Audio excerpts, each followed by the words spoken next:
And look, I'm obviously putting myself on a platform. I'm making queer pop music and I'm talking about these things, but I'm not as politically astute and able to articulate myself around these issues as I know a lot of people in our community and on social media are, and I'll be the first to admit that.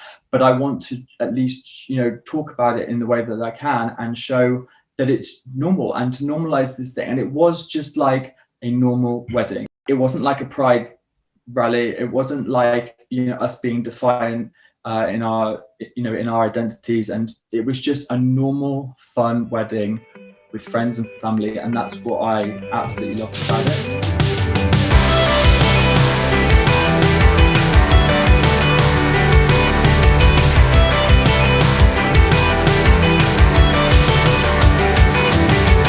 Hi my queer family, I'm Javier Lopez. Hope you're all safe and sound. Today, we will be talking to Mikey James. Mikey is a pop singer and queer icon. He will be sharing with us his own experience and thoughts about gay weddings, how he navigated this moment and what he learned from it. We will be discussing also some real intimate and raw topics such as internalized homophobia and how this takes a toll on our mental health. Also, what you can do about it to overcome these deep personal struggles that sometimes take the best of us. We're here to talk today about marriage, specifically about gay marriage. So let me start asking you why you wanted to talk about this topic. Why is it so important to you, and what message you are trying to get across to the people that are listening today?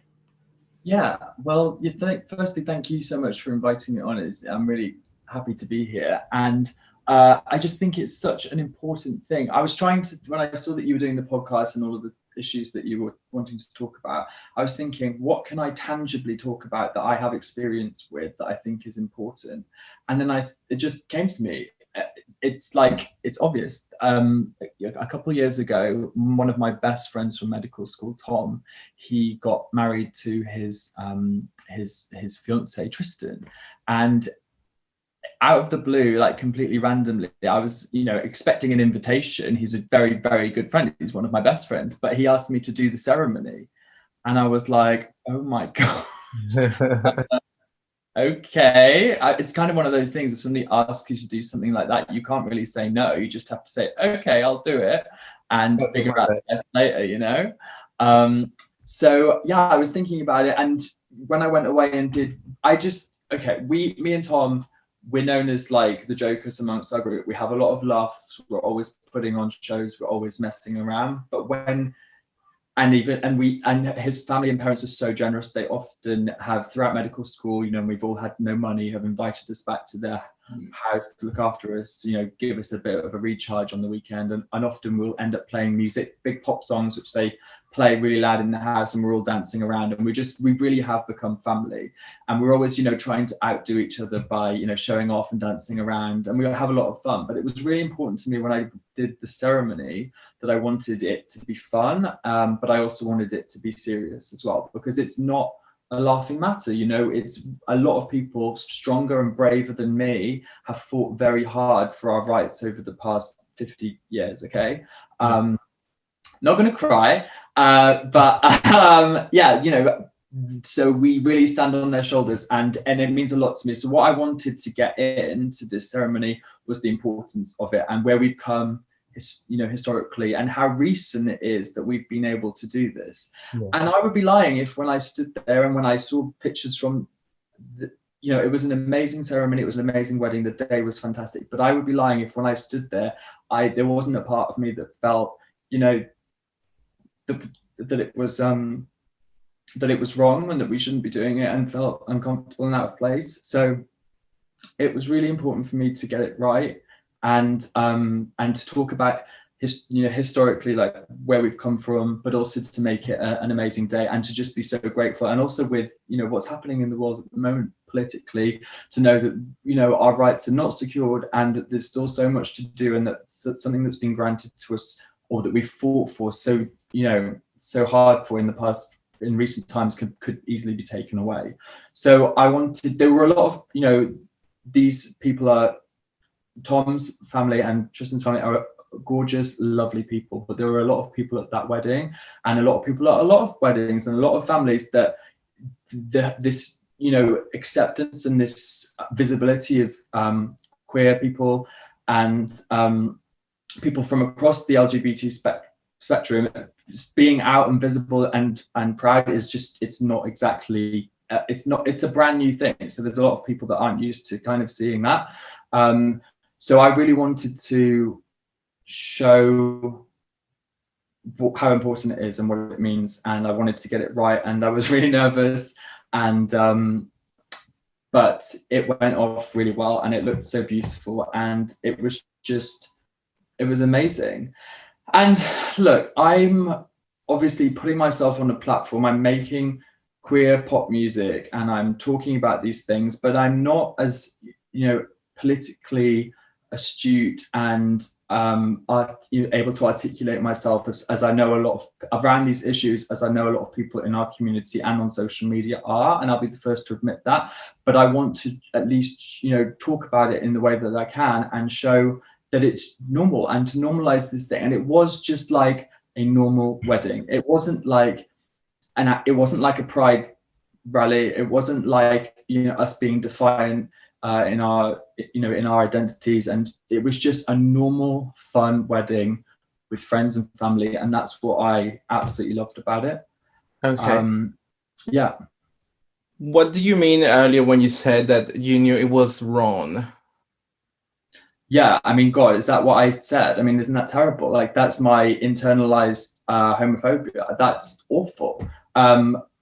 It felt, you know, it felt wrong for us to be standing up as, you know, as three men and declaring me declaring their love for each other and saying that they're going to spend the rest of their lives to each other. And thank you for picking up on that, because I can't even, like, that's such a Freudian slip for me to say that I knew it was wrong for us to be, like, it's not wrong, but that's kind of, it still felt wrong, because for years we've been told that we're wrong. And it's, you can see how I got upset about it. And I've been in therapy for 3 years. I talk about these things. Obviously, clearly still a lot of work to do. So yeah, it was tough, and but it was, you know, a really fun day. So yeah, it's difficult sometimes. So can we dig a little bit deeper into that, if that's okay? Of course. I mean, I do therapy on Skype, on Zoom. This is just like having my therapy on a Tuesday. Of course, we can dig into it, Javi. How much am I paying you? Perfect. Thank you. So it seems like you had a little bit of a dilemma, because part of you didn't want to do this because you thought at that point, or at some point, that what was happening was wrong, because society has told us to live in certain ways and fit in certain boxes. But the other side of you wanted to follow through with this and do this, I guess, for your friend, because you're really good friends, and somehow you wanted to normalize this. Is that fair to say?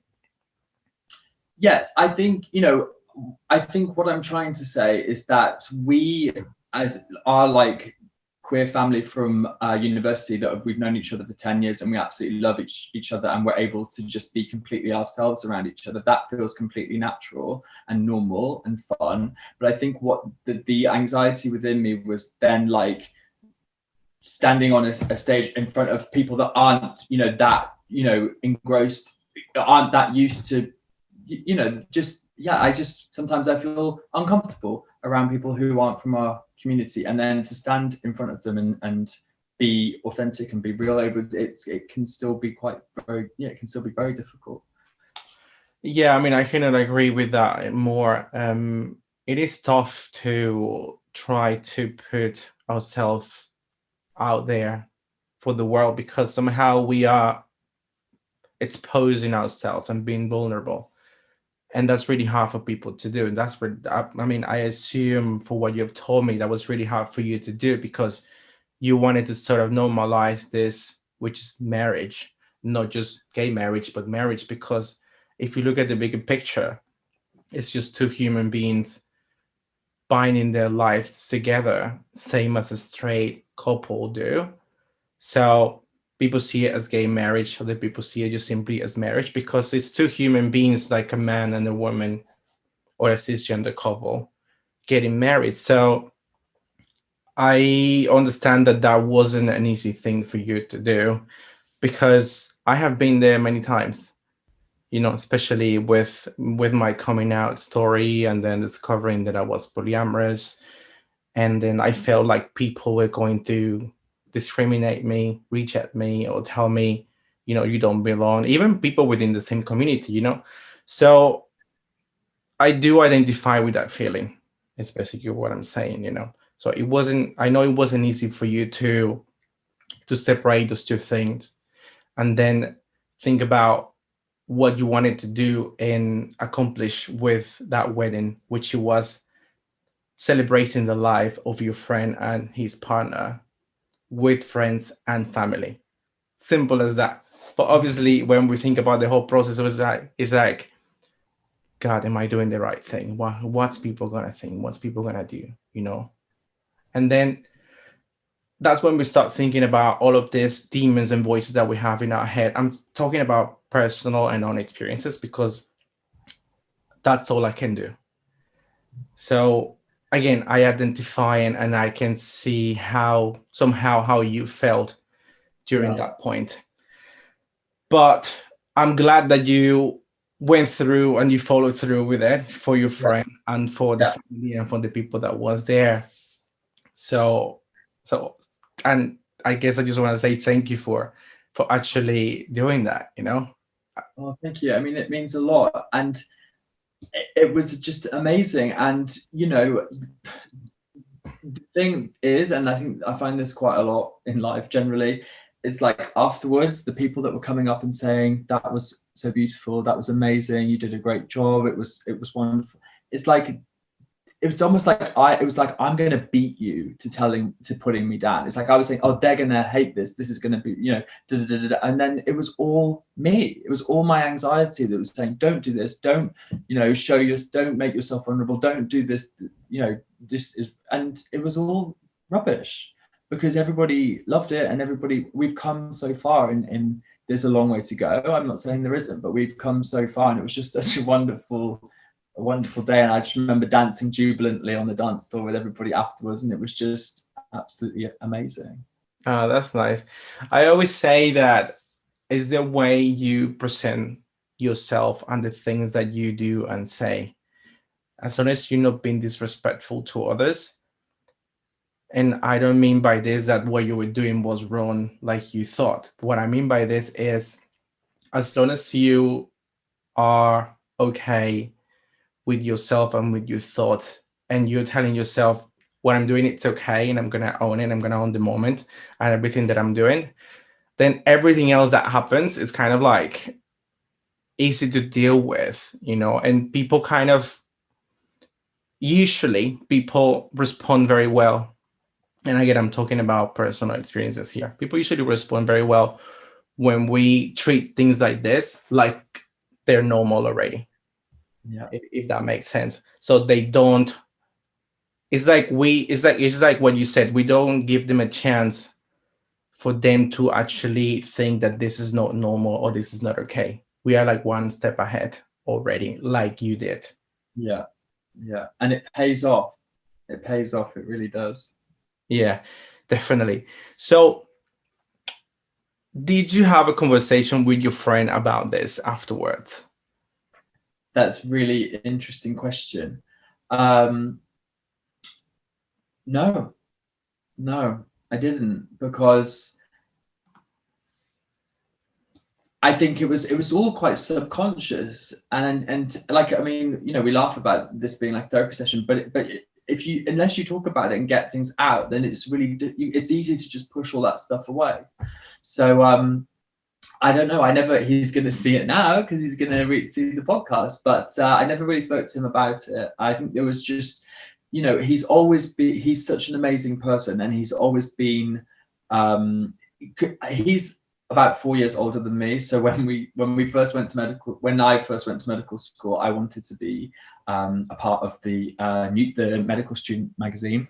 So I remember you had to pitch. I wanted to be the editor, so you had to pitch why you should be the editor. And I rocked up, and there was this other guy there who'd who also wanted to be the editor. So we were pitted against each other from the start, and he planted some of his friends, who later became my dearest friends at the wedding, planted some of them in the front row so that they could boo and jeer when I was talking, like a Trump rally, basically. That's how I first met him. So he's a bit older than me. He's 4 years older, and he's always been like a mentor figure to me, and I really look up to him, and he's been an amazing role model because he's always just been himself. So I could, it might be helpful for me to have a conversation about how I felt with him, but I was too busy just enjoying the free champagne afterwards to talk to him about that. Yeah, I mean, I actually didn't mean like you would talk to him on the same day, but I mean like afterwards. I actually don't know when they got married, but yeah, I think it was like last summer. It was an absolutely beautiful day.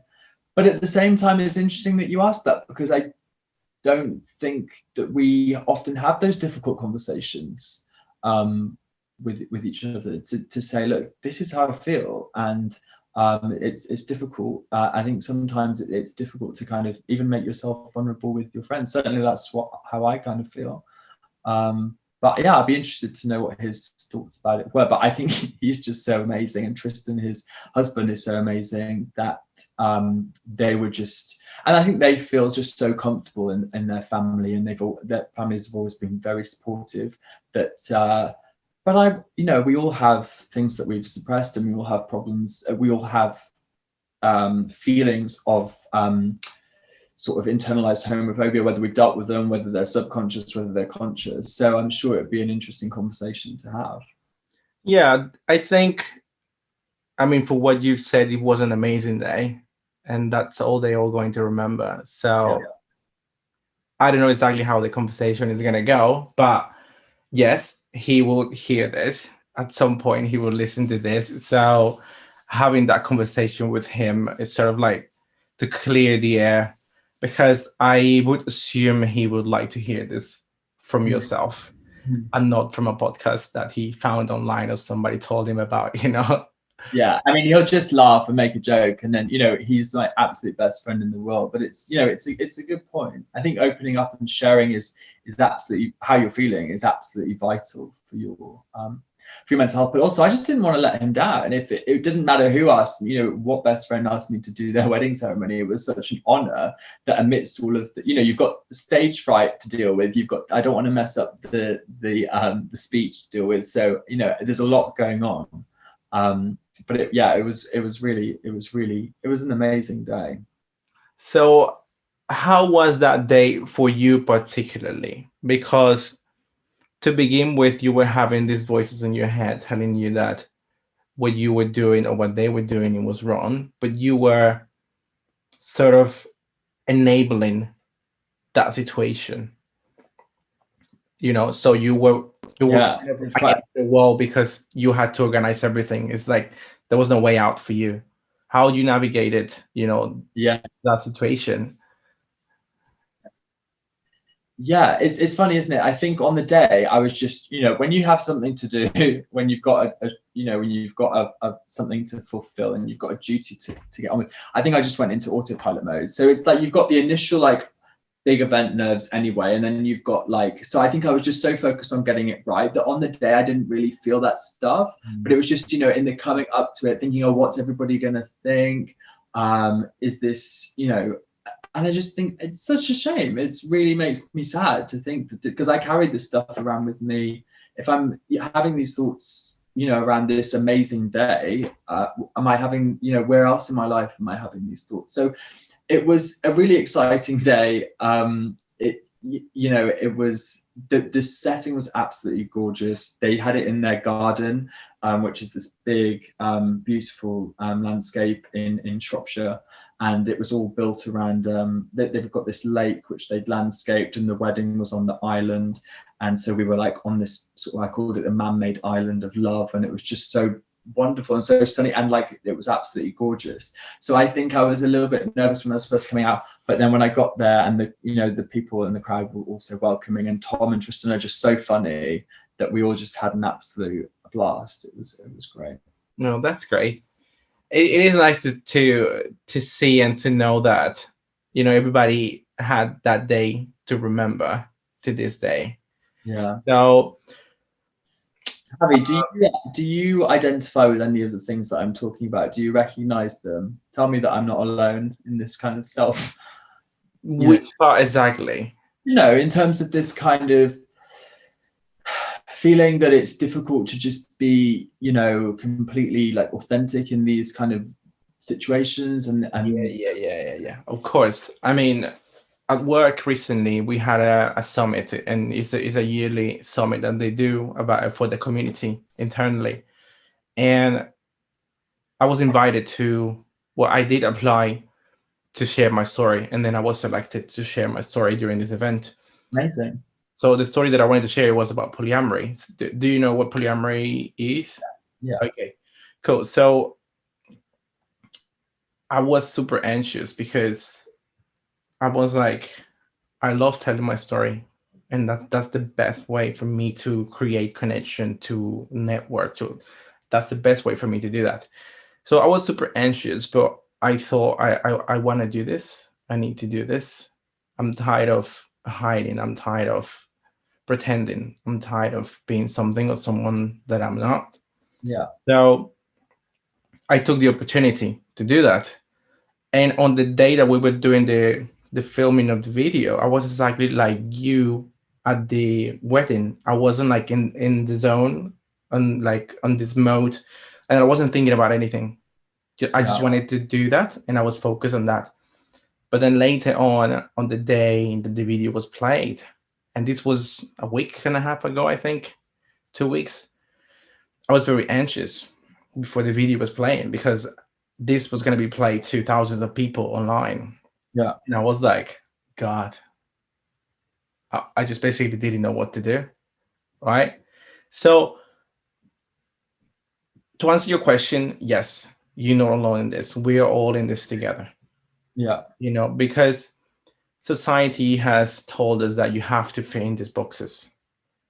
Then if you don't, then you are portrayed as a betrayer, as a bad person, as you're doing something you should not be doing, and you're doing something that's wrong.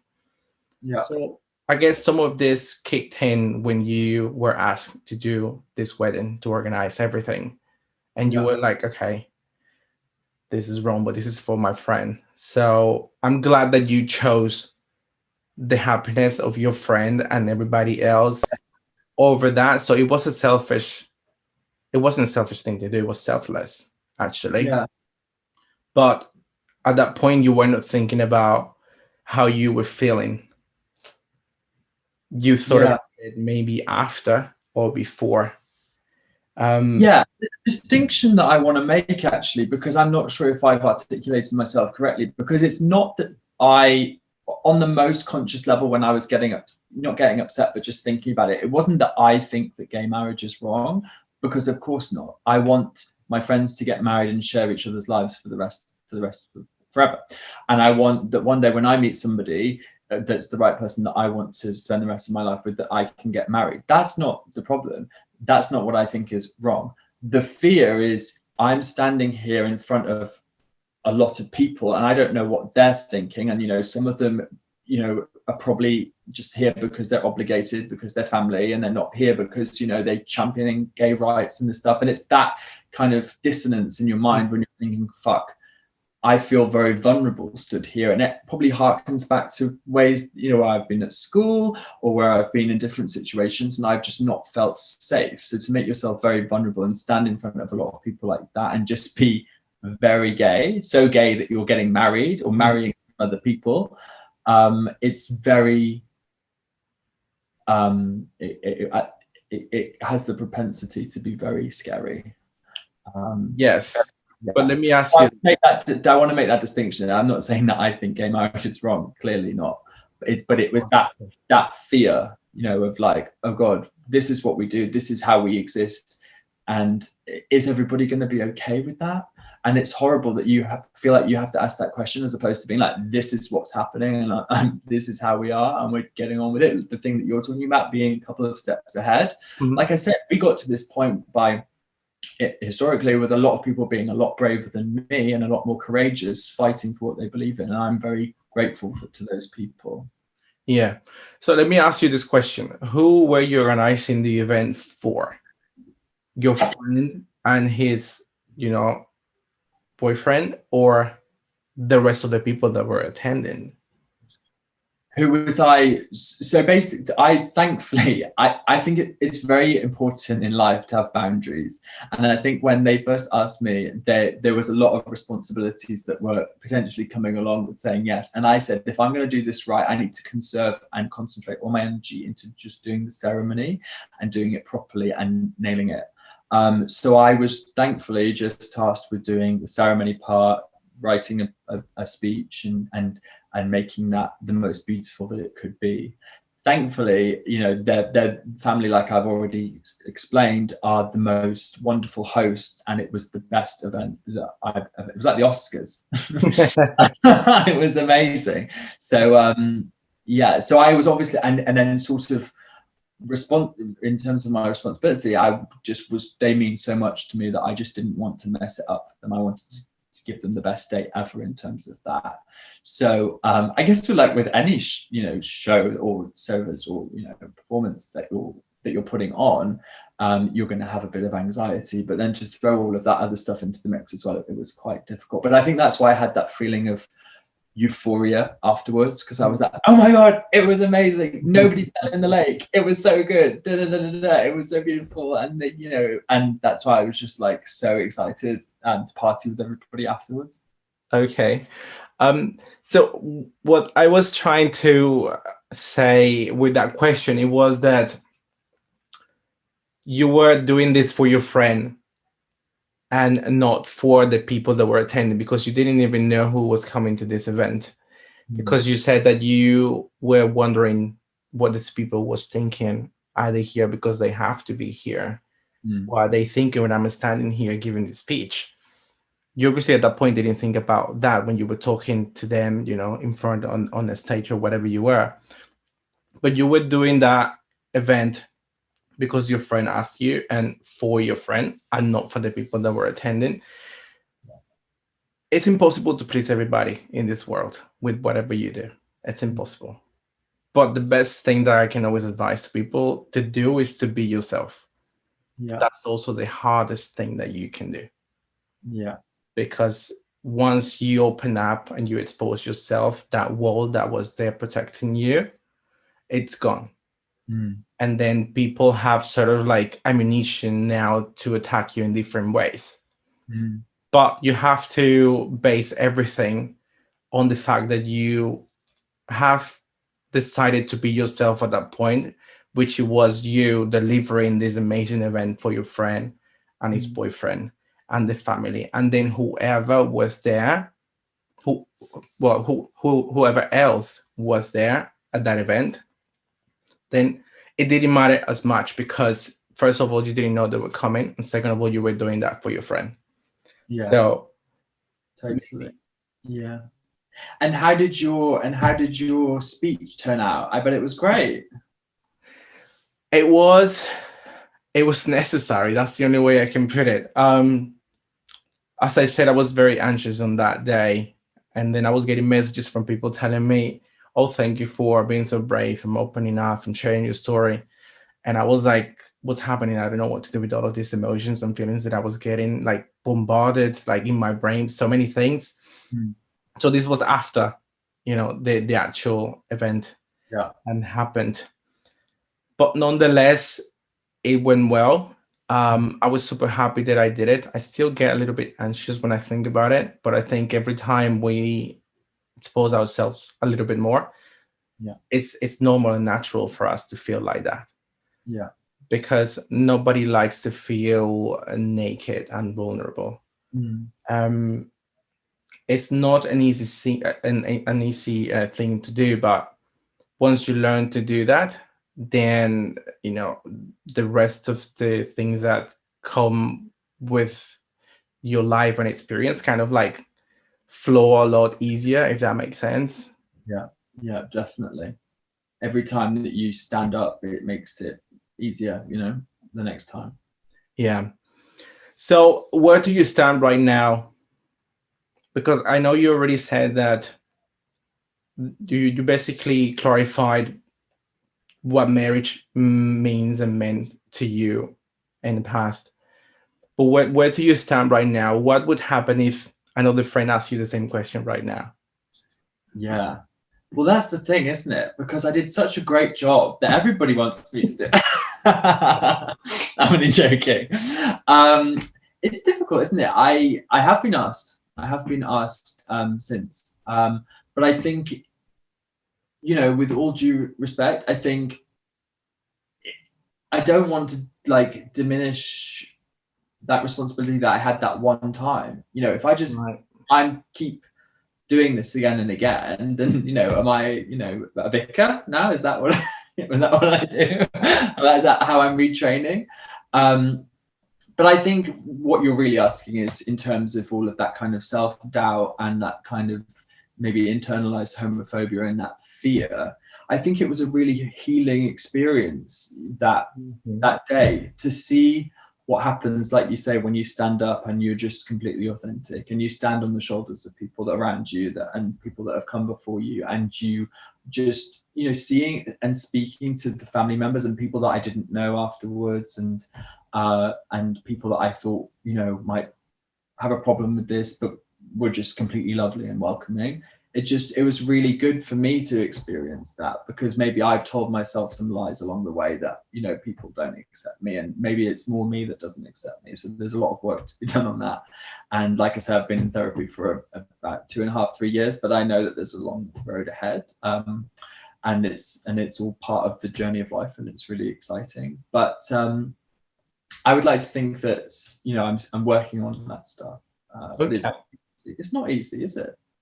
No, it's not. And I do actually get it when you say that was a healing moment for you, and you don't want that to diminish, that experience, because it wasn't your wedding, but it was your moment at the same time.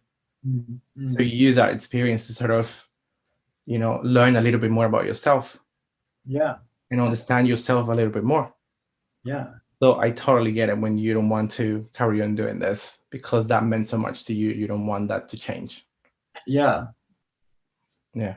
And I felt so, because I have been asked by people so close to me who I love so much, and it felt difficult to say no. But I have my reasons, and I don't want to kind of, like I say, diminish what that was for. And I'm going to take another role at that person's wedding. And it's not about me. It's not about me. And I don't want to, like I want to just kind of go to a best friend's wedding and just sit there in the front row and laugh and enjoy it and get pissed and not have to worry about it. Yeah, you already changed career once, so you don't want to do it again. I know. I'm exhausted. Yeah, I think especially nowadays with the pandemic, we're working more than ever. Well, I am working more than ever. I find myself doing that lately. So would you mind, if I may, talk a little bit about that internalized homophobia and maybe where that comes from, if you have any idea, that kind of put you in a difficult position when you were asked by your best friend to organize the wedding?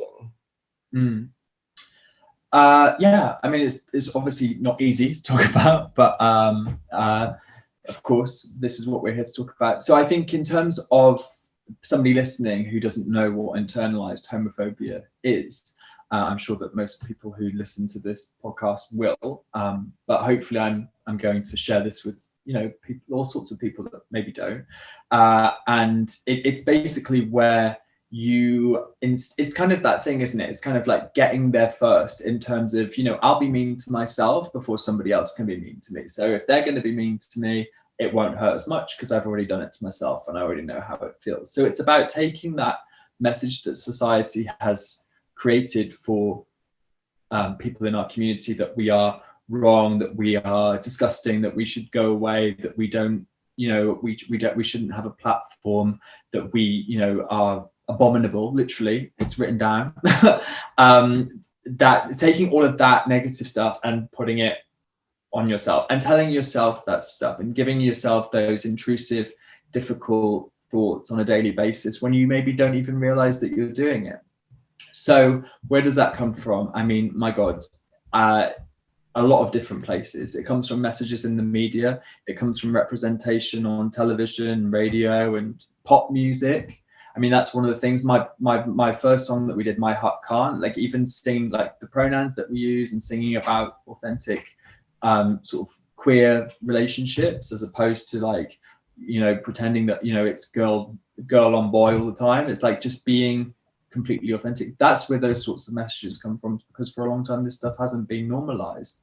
And you know, if you want to go all the way back to school, when perhaps some of us felt like I didn't fit in at school, and people were telling me that I was wrong, and you know, telling me that I was gay even before I knew I was gay, which is a whole other thing, which was really difficult. And then this thing about having to come out again and then again and again, and you know about this. You're explaining that you go through it even now. You know, all of that stuff. It's bloody exhausting. Am I right? And so that's where that kind of stuff comes from. So how do you fix it? Like, you have to, number one, if you can, go to therapy.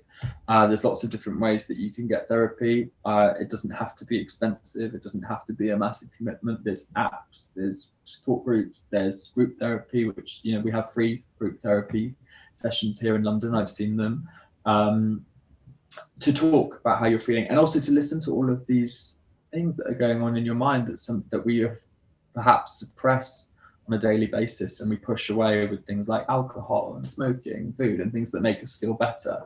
To really kind of get in touch with those difficult feelings, to unpack them, and to lay them all out, and to look at them, and to read about history, and read about, you know, queer history, and read about what's happened before and how we got to here, and to engage with the community. Like, there's an amazing community online. Like, Instagram has I'm just blown away by how kind and everybody has been to me, and to connect with people all over the world, and to just really educate yourselves about what's happening, and to have conversations like this.